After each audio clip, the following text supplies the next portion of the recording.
Hi and welcome back to my channel. My name is Bunny and today I am going to be doing my June wrap-up. It's a little bit later than I planned it to be, but I didn't end up making a second video last week or on Tuesday. I just didn't feel up to it. I was feeling kind of icky, so I didn't. So I'm going to get to it now. So, let's see. I read 11 books last month. I participated in two readathons, the Kindle readathon and, oh, I can't remember the other readathon. What was it called? Once Upon a Readathon? Something like that? Yeah, Once Upon a Readathon. Um, and they both lasted all of June, so I was trying to read as many books as I could. I still kind of slacked off a little bit and read some short books, but I feel pretty good with what I read. The first book I read was No More's, A Short Tale by Barbara Anino, and here's what that looks like. If you can, there we go. You can see a little bit. Anyway, so it is a little short story about this man who gets an apartment that is inhabited by a gnome, and the gnome's family was uh, accidentally got trapped in the suitcases of the family that lived in the apartment before him, and this girl who appears to be some kind of fae type ends up being his girlfriend and helps him figure out how to get the gnomes back. It's a really short, really cute story. It was only like 75 pages or something like that, but I gave it 5 out of 5 stars. Oh, my bad, 25 pages. It wasn't even that long. It was really cute, though, and I absolutely loved it. Um, the next book that I read was Took, a graphic novel, and it's a ghost story. It's by Mary Downing Hahn. Jen Vaughn did the illustrations, and it was adapted by Scott Peterson. So here's that book cover. I'm trying to do this on my phone. Maybe if I turn the brightness down on my phone, is that any better? Let's see. Oh yeah, that shows up better. So there's that book. Um, I gave this one 5 out of 5 stars as well. It was a really cute story. It took place in West Virginia, and this family moves into this new house, and their little girl ends up going missing. She gets in a fight with her brother, and she goes missing. And she has this doll that's been talking to her and making her behave weirdly.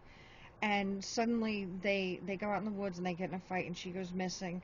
And this other little girl reappears wearing her clothes, and she's trying to tell them that she's the little girl now, and her auntie doesn't love her anymore and everything. And they realize that the girl was a little girl who went missing like 50 years ago. And so it's this really, really interesting story. It's only 160 pages, but it like drew me in and felt like this much bigger, much deeper story. And it was just a really, really great read, and probably one of my top favorite reads from last month. Um, the next one I read was Evicted, The Struggle for the Right to Vote by Anne Faye Duncan and Charlie Palmer. This one was another really short read. It was, I think I listened to it in like a half hour, because I listened to it. It was 64 pages. Um, it was a really interesting story. It's mostly directed at a younger audience, but it talks about the right to vote for black people or people of color, um, and the way it affects this one town that they lived in, this southern town. It was really, really poignant. It was a great read. I gave that one 5 out of 5 stars. Um, then after that, I read The Influencer, a short story by Joyce Maynard. Here's that cover. This one was really good too. It was kind of done in a way that really sounds like the Gabby Petito story, but it's also got like a stalker aspect to it. And so, like, knowing the Gabby Petito story, a lot of it you're like, oh my god, I know what's going to happen, I know what's going to happen. And then the stalker comes into it, and there's this twist, and it's really really amazing. You watch the girl and her new boyfriend, because on this they hadn't been together very long when they go out on their road trip, and you see the way they kind of come together and sort of fall apart while being in this new relationship, while also trying to put everything on their social media. And then the stalker comes in and takes some advantage, and like, and it just gets so messy. It was a really good story, and I would love to see more. I want to look up more from this author. It was 102 pages, and it was written really really well. It really draws you in, even though I don't normally like it when books like grab onto a sensational story from the recent past. This one did it in a really interesting way that I really enjoyed, and I would read more from this author. There's even a way that she could do more from this story, and I'd love to see it. Now, the next book I read was actually a series of, let's see, one, two, three, four, 5 books. I read the whole series. They were short stories on Kindle Unlimited. Um, and the first one is My Dear Friend Janet. And then there's From the Desk of Lady Miss, Chelsea's Work Week, Carrie on the Loose, and Sophie Dreams Big. And they are all from the point of view of the wig Lady Miss, as she meets this woman who like doesn't have a whole lot of confidence, and she's not happy in her job and everything. And the woman, Janet, she finds her way to this magical salon, or magical wig shop rather. And first she gets Lady Miss, and Lady Miss like takes over her personality, and she becomes this whole new person. And she goes and has an adventure with Lady Miss.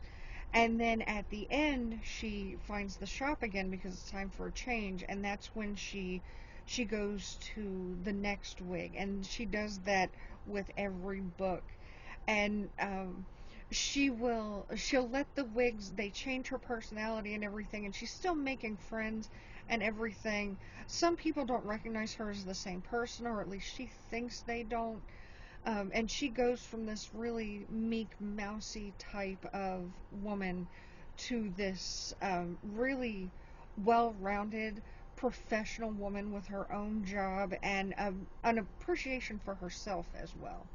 Um, and it's really interesting to see the character go on these adventures, and the way she ends up changing at the end, and how she still has some of these friends with her. Even though a lot of the time it seems like they don't recognize her as the same person. Um, but let me go through and show you the pictures for those. These were all by Keke Palmer.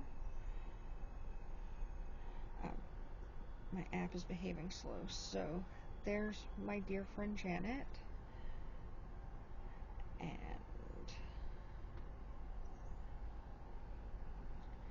uh, From the Desk of Lady Miss.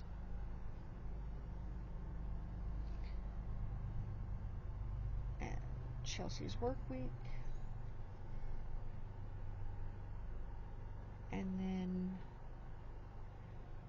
Carrie on the Loose.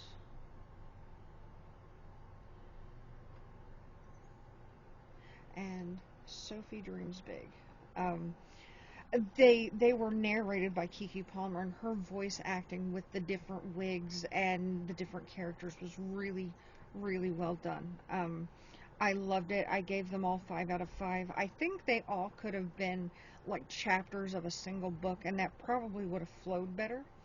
But I like what they did, and I would love to see more, um, especially more of the character that's in the wig shop.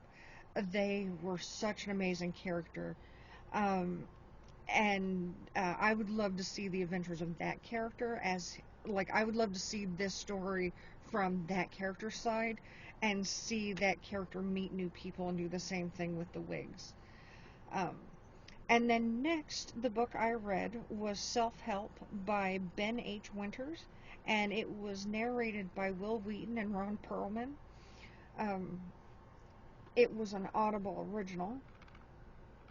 Um, this one was hilarious. I don't know what I was expecting out of this, but you meet the main character and he gets a hold of this self-help app that comes to him in an ad, and it starts to haunt him, and it's like it knows his life and everything. And then you come along and like it's by this washed up actor, like action hero guy that's done by Ron Perlman, and Will Wheaton is the main character, and it is hilarious. It like goes off the rails so smoothly and quickly, and then it, just when you think it can't get any weirder, it gets weirder, and then the end um is just something that I didn't expect. You really have to listen to it. It's not a super long listen. I think I listened to it in a day, um, on 2 times speed, and now I was listening to this during a time when I wasn't on the phones for working, so I got to listen to it like most of the day. Um, but yeah, it was a really good read. That's actually how I got a lot of my reading done in June. Was I was doing part of my job that didn't require me to be on the phone, so I was just listening to books while I was working. Um, and then finally, my absolute favorite book that I read in June. I actually didn't post it on my. I finished it right at the end of June. Um, I didn't post it until actually July 2nd on my Goodreads. It was 1,000 Recipes for Revenge. I actually accidentally found this one on on Kindle Unlimited as well, and I just thought the cover was cute and it was interesting. It's actually the first book in a series called Chefs of the Five Gods. Um, And this one, it's about chefs, but these chefs have like magical connections to the gods, and they're warriors for the crown, and they've got all these magical powers, and there's plots and intrigue, and there's drugs, and there's a murder mystery type plot, and then there's an espionage type plot, and then another a murder frame up, and then there's gods in it. There's a missing god that's found, and this crazy guy that's using her for power, and then the gods are using these people as avatars, and it's just this whole big bunch of nonsense that shouldn't go so well together in one book. It's like a 500-page book. um and I got through it probably in about 2 days because I was just devouring it. Even when I wasn't working, I was listening to it nonstop because it was just such a good read. Um, and like I said, I think that's my favorite book from what I read in June. I definitely gave it a 5 out of 5 stars. It's by Beth Cato, and I cannot wait for the next book in the series to come out. I think it comes out in like November or something like that. Let me see if it says on Goodreads. It will be called A Feast for Starving Stone. And yeah, it doesn't say on Goodreads when it's going to come out, I don't think. No. But it is on my want to read list, and I am so going to read the bejesus out of that. One thing I both love and hate is I love to read, and I love to read fast and get through stories, but I also hate endings, and I hate waiting for the next part of the book, which is this never-ending cycle of me finding new series and books that I want to read and getting to a stopping point and then having to wait. or getting to a stopping point and the story's over and now I have nothing to do but like book hangover for the rest of my life. Um, but I feel like this was a pretty good reading month for me, even though I had a lot of slacking off here and there. And given how short some of the books I read were, I probably could have read more.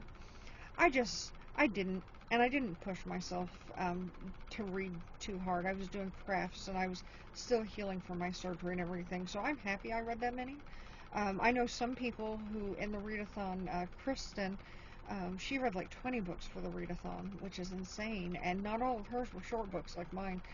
Um, so yeah, I had fun with the readathons, joined in a couple of sprints, did some challenges, painted myself up like a dragon for the Once Upon a Readathon.